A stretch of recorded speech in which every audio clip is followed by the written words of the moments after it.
We have a little extra here with Dr.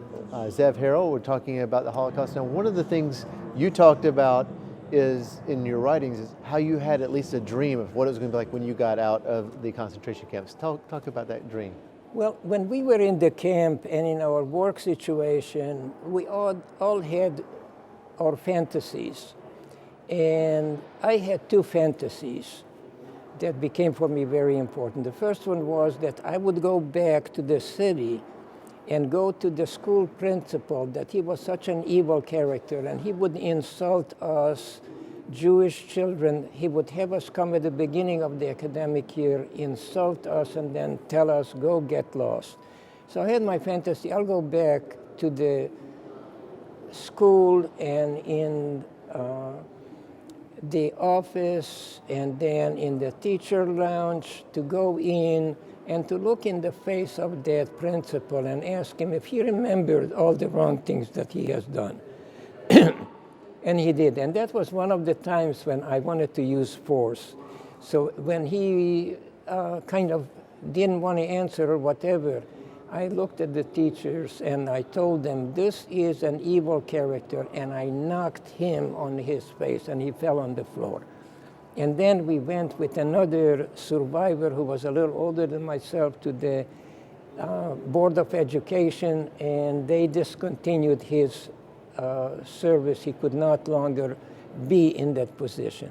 But I also had another fantasy, and that was that because we were situated across the street from this beautiful guest house, that one day I will come back to that guest house, order a meal, and pay for it.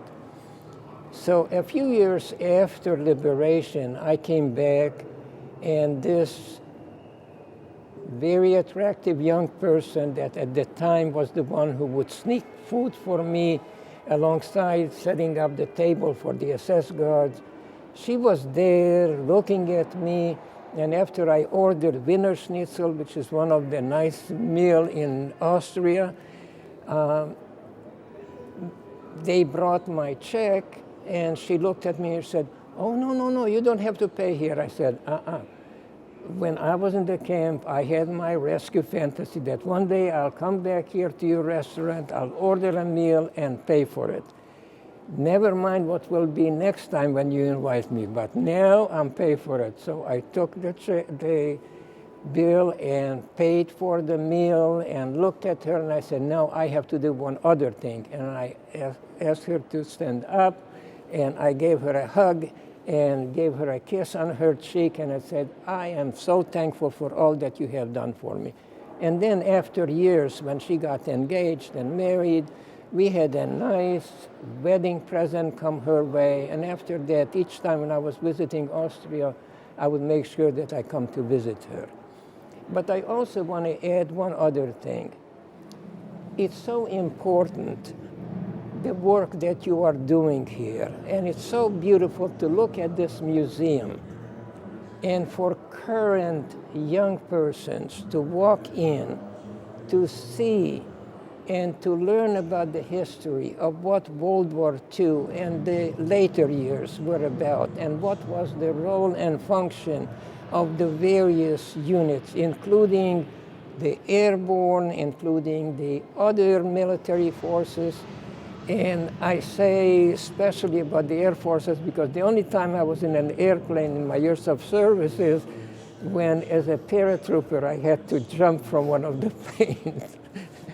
But always with admiration, I look at all the things that the Air Force has done historically in order to make it possible for the United States to be as a successful country militarily.